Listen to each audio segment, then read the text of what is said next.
भाइयों नमस्कार। भाइयों आज मैं बात करूंगा कि सरसों की बुआई किस टाइम करें और सरसों की बुआई में कौन से खाद लगाएं और सरसों की बुआई में कौन सा बीज चुनें जिससे कि बम्पर पैदावार निकले। क्योंकि भाइयों सरसों की और जो बुआई के टाइम आपने खाद ठीक नहीं चुने और बीज ठीक नहीं चुना वैरायटी, तो आपकी सरसों में बहुत ही ज़्यादा नुकसान हो सकता है। और मैं सबसे बढ़िया बात ये बता रहा हूँ कि अगर आपने खाद और वैरायटी अच्छी चुन ली तो आप बहुत ही बढ़िया पैदावार ले सकते हैं सरसों से। क्योंकि भाइयों बहुत ही कम टाइम में सरसों बहुत ही अच्छा उत्पादन दे देती है और किसानों को बहुत ही अच्छा लाभ होता है।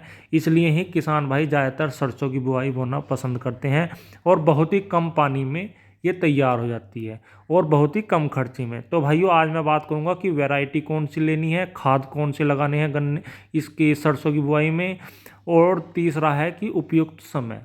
भाइयों सबसे पहले मैं बताऊंगा कि उपयुक्त समय क्या है। भाइयों आपको चुनना है, टाइमिंग की बात करूं तो, क्योंकि 1 अक्टूबर से और 25 अक्टूबर लो सबसे बढ़िया टाइम जो है सरसों की बुआई का है। आप इस टाइम 1 अक्टूबर से 25 अक्टूबर लो कभी भी आप सरसों की बिजाई कर सकते हैं। अगर टेम्परेचर की बात करूं, आपके यहाँ पर जब भी 25 से 30 डिग्री के बीच टेम्परेचर हो जाए आप बड़े आराम से सरसों की बुआई कर सकते हैं। बहुत ही अच्छा उत्पादन इस टाइम की बुआई देती है सरसों में।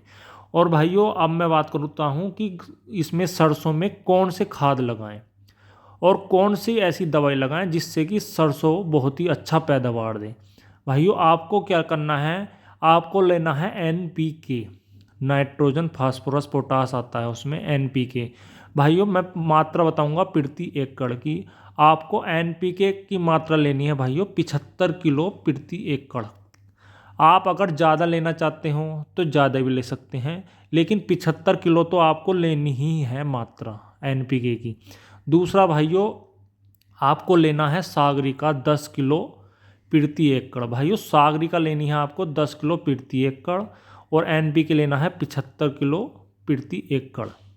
और तीसरा क्या लेना है भाइयों, आपको तीसरा लेना है सल्फर। भाइयों ये सबसे मेन चीज़ है सरसों की बुआई में, सल्फर। अगर भाइयों आप WG फॉर्म में लेना चाहते हैं वो लेना है आपको 3 किलो प्रति एकड़। आप अगर आप ग्रेनुअल फॉर्म में लेना चाहते हैं सल्फर तो वो लेना है आपको 5 किलोग्राम प्रति एकड़। भाइयों सरसों की बुआई के टाइम अगर सल्फर का प्रयोग आप नहीं करेंगे तो सरसों में तेल भी कम निकलता है और पैदावार भी कम निकलती है, इसलिए सल्फर ज़रूर लगाएं। भाइयों आप अपने इसमें ये चीज़ें ज़रूर लगाएं। और एक चीज़ और लेनी है आपको भाइयों, थायोमेथाक्साम 25% में, WG फॉर्म में आता है थायोमेथाक्साम 25% WG फॉर्म में, वो लेना है आपको 500 ग्राम प्रति एकड़। भाइयों इन सबको एक जगह मिलाकर आप अपने सरसों के खेत में आप नीचे ही ज़मीन में इसे बखेर दें और उसके बाद आप सरसों की बुआई करें। अब मैं बात करूंगा कि सरसों में आपको कौन सा बीज लेना है, वैरायटी। भाइयों 2 वैरायटी मैं बताऊंगा जो बहुत ही बढ़िया पैदावार देने वाली हैं। भारत में बहुत ही रिकॉर्ड तोड़ पैदावार देने वाली वैरायटी हैं ये, आप इनमें से कोई सी भी चुन सकते हैं। भाइयों पहले नंबर पे मैं बता रहा हूँ पायनर की 4546, बहुत ही बढ़िया वैरायटी है, बम्पर पैदावार देने वाली है। बस इसमें एक ही शिकायत है, थोड़ा सा पाला ज़्यादा मानती है। जैसे ही आप जाड़े पड़ने चालू होंगे तो पाले का सताव इसमें ज़्यादा आता है। दूसरी लेकिन बम्पर पैदावार है इसकी, जब भी किसान भाइयों ने ये बोई वैरायटी बहुत ही मन खुश हुआ उनका पैदावार देख के। दूसरी है भाइयों एडवांटा की एडवा 414, बहुत ही गजब की वैरायटी। ये पाले का भी मान नहीं करती, पाले अगर पाला भी पड़ेगा तो भी उससे सताव नहीं आता और बहुत ही बम्पर पैदावार निकलती है एडवांटा की एडवा 414। आप एक बार इसकी बुआई करें पाइनर की। अगर आप दोनों का रिजल्ट देखना चाह रहे हैं तो एक खेत में पाइनर लगाएं 4546 और एक में एडवा 414, आपको पैदावार का भी अंतर दिख जाएगा कि किसकी कितनी पैदावार है। भाइयों इन चीज़ों का ध्यान रखना है। और इनमें बीज की मात्रा प्रति एकड़ मैं बताऊं तो भाइयों आपको लेनी है 1 किलोग्राम प्रति एकड़। अगर आप खूड़ बैलों के पीछे हल चलाते हुए अगर आप खूड़ या किसी मशीन से आप बुआई कर रहे हैं तो 1 किलो प्रति एकड़ डलेगा इसकी मात्रा बीज की। अगर आप छिड़काव विधि से छिड़कना चाह रहे हैं तो 1.25 किलो प्रति एकड़ आप लगा सकते हैं, कोई दिक्कत वाली बात नहीं है। बहुत ही बढ़िया तरीके से ये होगा, वैरायटी की पैदावार निकलेगी, दोनों वैरायटी बहुत ही शानदार हैं।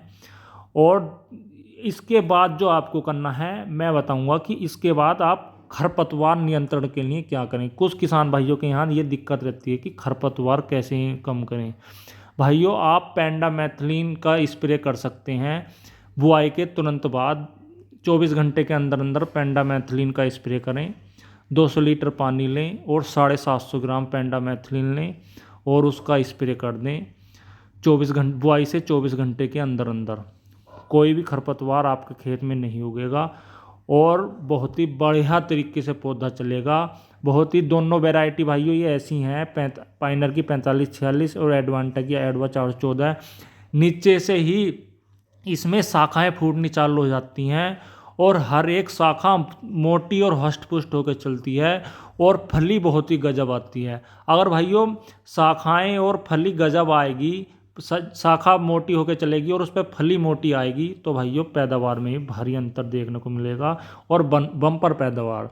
भाइयों नंबर 1 वैरायटी है ये। और जो मैंने खाद नीचे से बताया है उसी प्रकार खाद का यूज़ करें और बम्पर पैदावार के लिए टाइम भी सही चुनें, क्योंकि टाइम की मेन बात है। अगर आप टाइम सही नहीं चुनेंगे, अगर आप लागत भी खूब दे रहे हैं, वैरायटी भी सही लगा रहे हैं, लेकिन टाइमिंग आप सही नहीं चुनेंगे तो पैदावार में फ़र्क पड़ता है। इसलिए टाइमिंग भी ज़रूरी है। टाइम से ही आप अपने सरसों की बुआई करें, बहुत ही बढ़िया रिकॉर्ड उत्पादन मिलेगा और कम समय में सबसे अच्छी पैदावार देने वाली फसल है सरसों की और सबसे अच्छी पैदावार देने वाली ये वैरायटी है।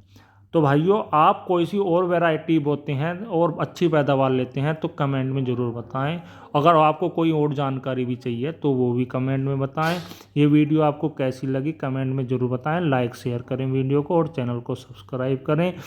अगर कोई भी जानकारी आपको वीडियो के माध्यम से या फ़ोन के माध्यम से या कमेंट के माध्यम से चाहिए तो आप संपर्क कर सकते हैं। मेरा मोबाइल नंबर भी आप सबको पता है, चैनल पर उपलब्ध है।